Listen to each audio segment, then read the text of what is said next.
Bem-aventurado o homem que não anda no conselho dos ímpios, não se detém no caminho dos pecadores, nem se assenta na roda dos escarnecedores. Eu queria pregar hoje sobre 3 versos, mas nós íamos demorar muito, né? Então eu vou pregar somente neste verso, e nós temos aqui um homem bem-aventurado, um homem feliz. Quem é esta pessoa?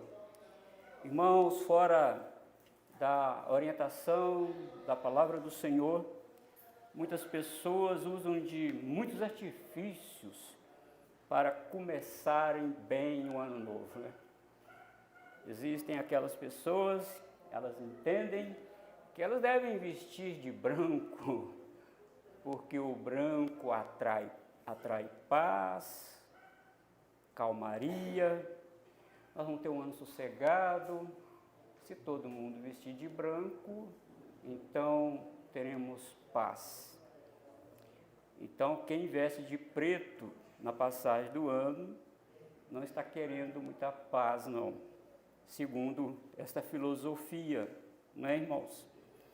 Mas existem aquelas pessoas que não vestem de branco, mas também de preto não vestem. Usam uma roupa dourada, brilhosa, porque uma roupa dourada atrai ouro, atrai riquezas. Então, eu preciso começar o ano atraindo riquezas, atraindo uma posição financeira melhor. E até falam assim, olha, eu passei muita dificuldade nesse ano, então vou vestir de branco e vou vestir dourado, porque aí eu fecho todas as possibilidades de não dar certo. Superstições, amados, superstições. E outros ainda, irmãos, fazem oferendas para entidades ancestrais, né? Pedindo sua bênção, pedindo a sua proteção. É possível que algumas praias do Brasil tenham muitas pessoas agora com flores para oferecer a Iemanjá, a deusa do mar. Mas é curioso que a própria lenda da deusa Iemanjá nos mostra que ela passou por vários percalços na vida, por vários infortúnios. Segundo a lenda, ela se casou, ela era filha de um rei do mar, e ela se casou e ela não foi tão feliz no casamento. Ela sofreu deboche do seu marido, e ela teve 10 filhos. E um dos filhos tinha o poder de abrir rocha, ele tinha o poder do relâmpago, né? Isso é a lenda da deusa Iemanjá. E ela separou desse marido que debochou dela, e ela tinha um álibi que o pai dela deu para ela. O pai dela era o deus do mar, para ela usar aquele trunfo.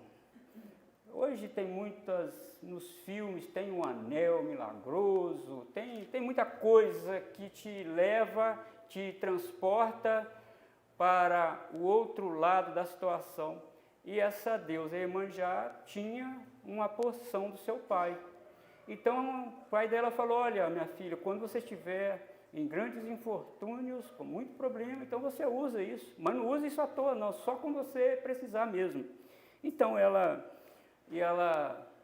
usou isso. E ela se transformou num rio. E o rio corre para o mar. Mas o marido dela, que ela separou dele, ficou muito furioso. Ele também era poderoso, e ele colocou uma montanha de pedra na frente dela. Como que o rio vai passar diante dessa montanha de pedra?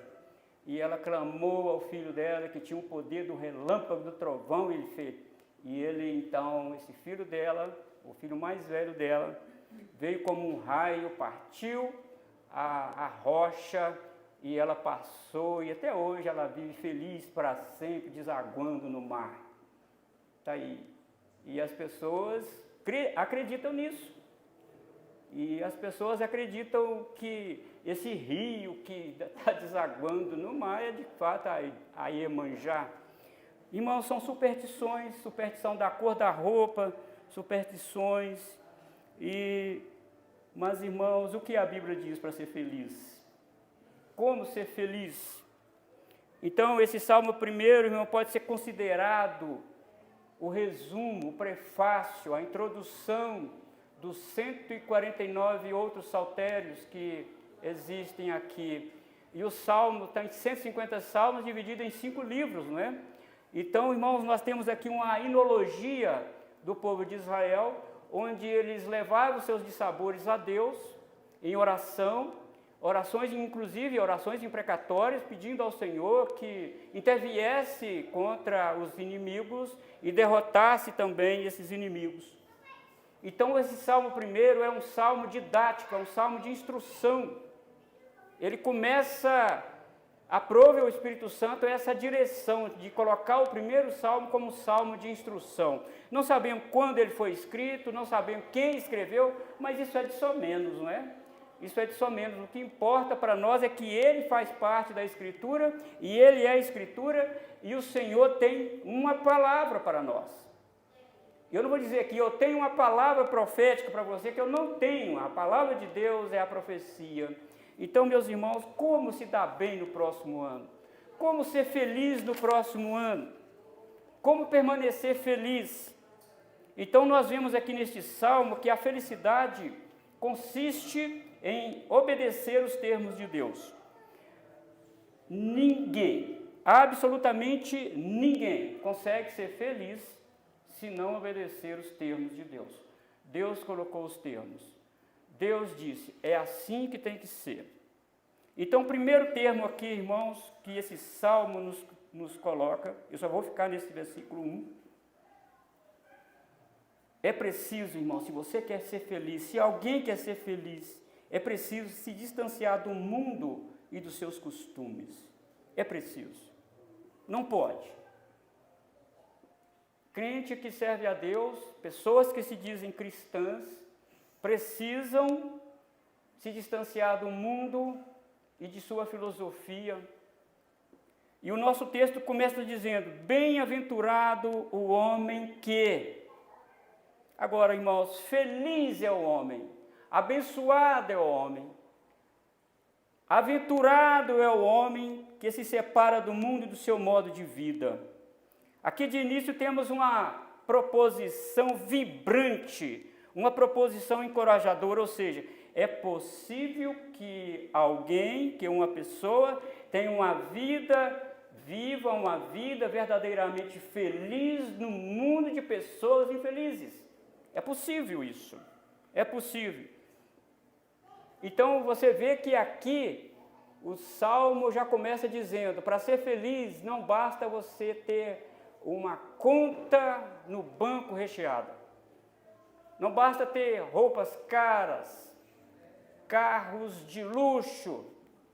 Pessoas aí no mundo, a filosofia do mundo dizem isto. Para você ser feliz, para você viver uma vida pujante, uma vida sobrancelha, para você viver esta vida, você precisa ter muito dinheiro. Você precisa ter saúde, inclusive, para você ser feliz. Mas, irmãos, eles estão baseando a felicidade numa condição. E a felicidade não é uma condição. A felicidade é um estado da alma. Só Deus pode dar esse novo estado da alma. Só Deus pode fazer isso. Porque as condições mudam. Tudo que está ao nosso redor pode mudar. Inclusive, você pode perder sua saúde. Aquele que tem uma conta recheada pode perder esse dinheiro. Inclusive com um novo presidente, ele pode perder esse dinheiro. Pode ir tudo para a bancarrota. Então não confie nas circunstâncias. Então você vê aqui que não é dinheiro. Para ser feliz não basta ter dinheiro, ter boa saúde. Não firme-se nas circunstâncias. Ninguém é feliz, irmãos, praticando estas coisas que o Salmo fala. Bem-aventurado é o homem que não anda. Esta expressão não anda, ela tem um significado muito interessante nos escritos sapienciais, nos escritos de sabedoria da palavra do Senhor e também em toda a Escritura. Andar na Escritura é um modo de vida, como ele vive, o seu padrão, a sua regra, a sua norma, como ele vive neste mundo. Bem-aventurado é o homem que não anda.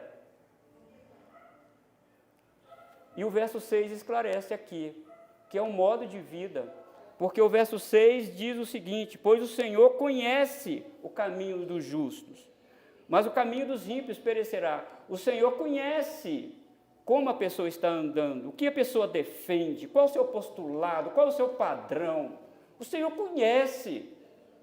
Nós, homens, não conhecemos. A liderança da igreja pode não conhecer, mas Deus conhece, não adianta. Para ser feliz é preciso, irmãos, se distanciar desse sistema filosófico do mundo que está sendo implantado na mente das pessoas. O Senhor conhece. Então, o que uma pessoa vê, o que uma pessoa lê, o que uma pessoa vive, como ela vive, determina a sua direção, determina o seu estilo de vida. Assim como a saúde de alguém depende do que ele se alimenta, assim também, irmãos, o destino de alguém depende do que ele se alimenta, o seu coração. O que ele está colocando no seu coração. Amanhã eu vou terminar esta mensagem dizendo o que você tem que colocar no seu coração. Você precisa tirar algo do seu coração, mas você precisa colocar algo no seu coração. Não é só limpar, é preciso limpar e colocar algo no seu coração. Então, que não anda, que não tem um estilo de vida mundano, que não está de mãos dadas com este mundo, que sabe se comportar neste mundo, que tem um olhar, irmãos, um olhar de Cristo, um olhar compassivo, que sabe, irmãos, inclusive transigir na política, sabe transigir em qualquer lugar que ele estiver, porque ele tem o padrão de Deus. É isso, para ser feliz precisa ter o padrão de Deus. Diz não ao padrão do mundo. Então você vê aqui que não.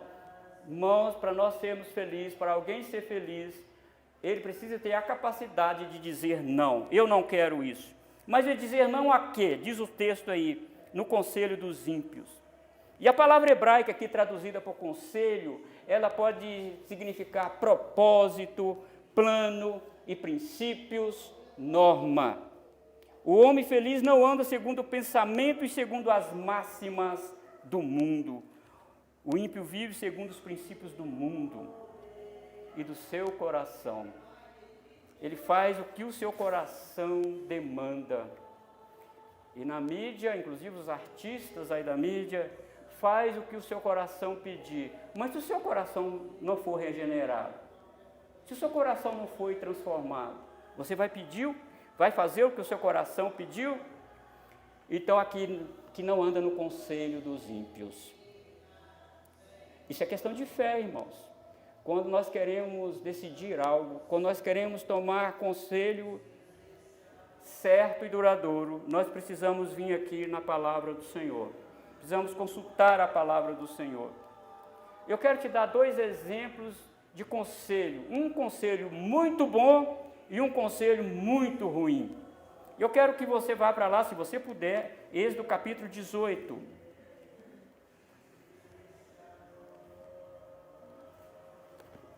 Eu sei que o barulho aí fora atrapalha um pouco, você está concentrado aqui, irmão, mas volte para cá. Êxodo capítulo 18, versículo 19 e versículo 24. Capítulo 18, versículo 19 até o 21. Ouve, pois, as minhas palavras, eu te aconselharei, e Deus seja contigo. Representa o povo perante Deus, leva as suas causas a Deus. Ensina-lhes os estatutos e as leis, e faz-lhes saber o caminho que devem andar e a obra que devem fazer. Procura dentre o povo homens capazes, temente a Deus, homens de verdade, que aborreçam a avareza.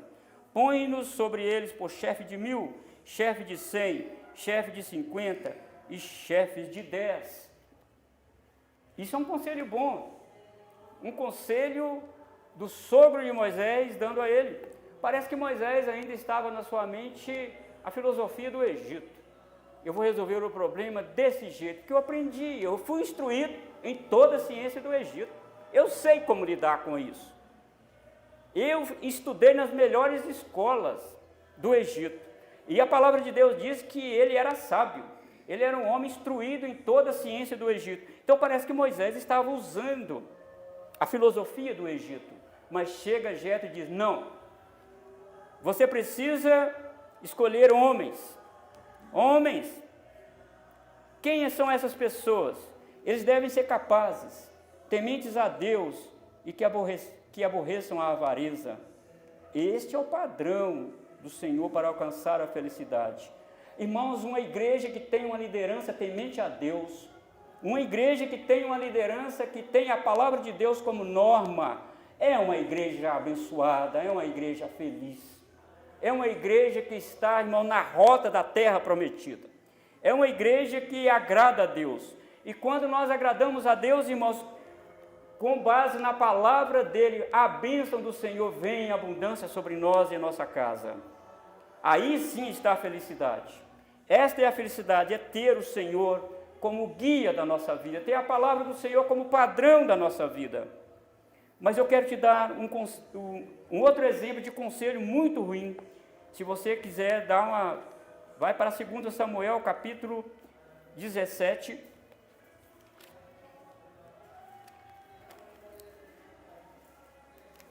Segundo Samuel, capítulo 17, versículo 1 a 4. Este foi um conselho péssimo. Disse ainda Aitofel a Absalão, deixa-me escolher 12.000 homens, e me disporei, e perseguirei Davi esta noite. Assaltá-lo-ei, enquanto está cansado e frouxo de mãos. Espantá-lo-ei, fugirá todo o povo que está com ele. Então matarei apenas o rei.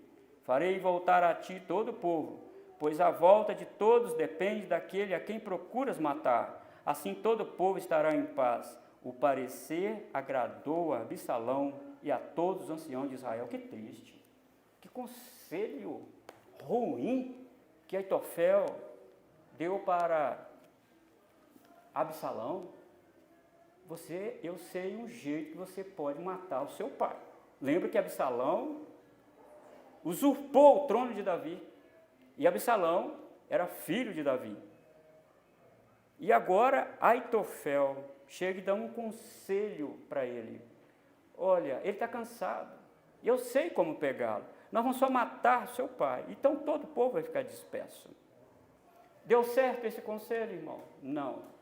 Uzai chega e diz, não faça isso. Você sabe, Absalão, que seu pai é homem de guerra? Você sabe que seu pai é treinado? Você sabe que o seu pai tem o Espírito do Senhor sobre ele? E esse conselho não é bom, Absalão. Não é bom. Mas a quem Absalão ouviu? Ouviu Aitofel. E o que aconteceu com Absalão? Morreu. Ele foi morto. Conselho que levou à morte. E aqui bem-aventurado é o homem que não anda no conselho dos ímpios. No conselho dos ímpios. E eu vou alistar aqui para você rapidamente, meus irmãos, alguns conselhos que você deve ter ouvido. Às vezes o jovem recebe os seguintes conselhos: não precisa obedecer a seus pais em tudo. Eles ainda estão no século passado, nós estamos no século 21. Deixa de ser bobo. Qual o problema de você vestir esse tipo de roupa? Afinal, você é jovem. Não se vista como uma velha cafona. Corta essa saia, menina. Cola bastante esse vestido. Nós somos empoderadas. Conselho de quem? Dos ímpios. Vai namorando uns e outros até encontrar o seu par perfeito. Beija muito e beba muito. Curte a sua vida, porque o seu pai vai morrer e você vai ficar aí chupando o dedo. Esse é um conselho do ímpio. corra atrás de sua felicidade, faz o que manda o seu coração. E quando você estiver agitado e ansioso, fume um baseado, vai te ajudar a aliviar as tensões, viva sua vida, e a vida passa rapidamente. Qual o problema de você fumar um baseado? Vai te ajudar.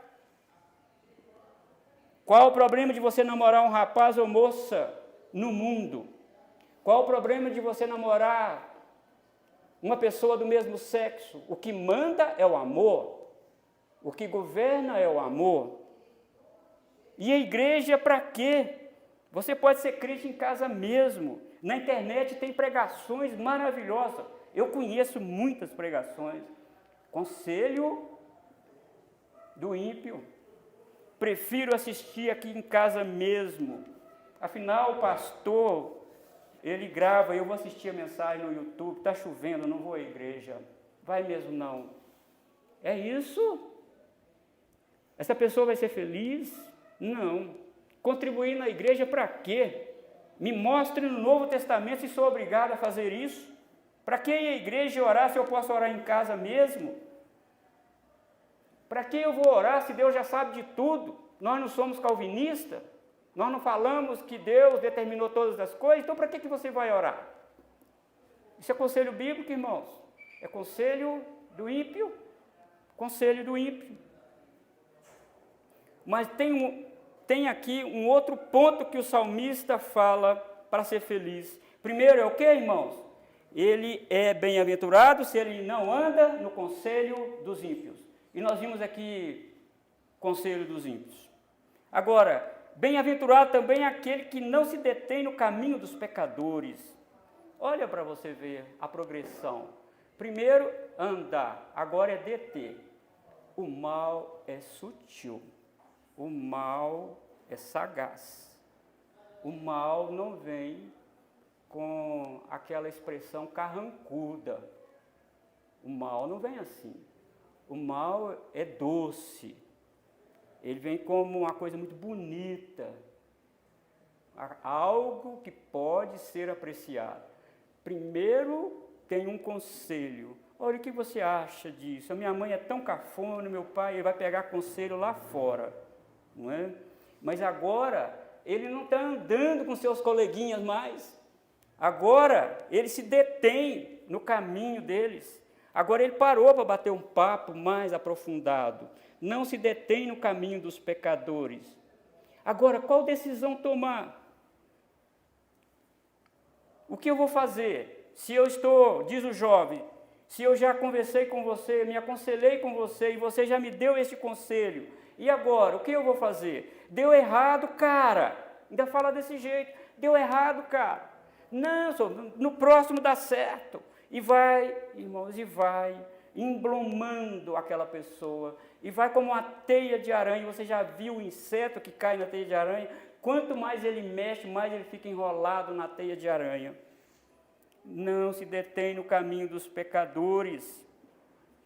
Não. Mas é preciso dizer algo aqui, irmão, muito sério. E com o advento da tecnologia, a internet nas casas, não é necessário mais sair de casa para fazer companhia com os pecadores. A pessoa pode ter muitos amigos em casa mesmo, se detendo neste caminho dos pecadores. Quantas pessoas, influenciadores digitais, estão fazendo a mente, estão cauterizando a mente dos jovens, inclusive da igreja. Quantos artistas inescrupulosos, cantores inescrupulosos, estão ditando, irmãos, um caminho de pecadores para muitos jovens dentro da igreja. O que está acontecendo? Não precisa, irmãos, fazer amizade aí fora. Muitos jovens estão fazendo amizade com pecadores, se detendo no meio dos pecadores, estando dentro de casa, no seu quarto escondido, com a porta fechada, fazendo isso.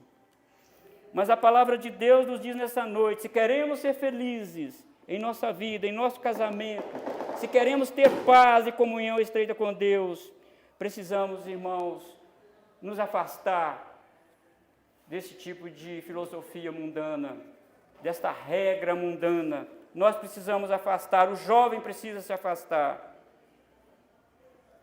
E o mal, como eu disse, não vem de uma vez. Ele vai apanhando a pessoa devagar. Se alguém que nunca usou drogas e tomou bebida forte, e se ele continuar convivendo com essas pessoas, a probabilidade de ele usar drogas e ficar viciado em bebida é muito grande. É muito grande.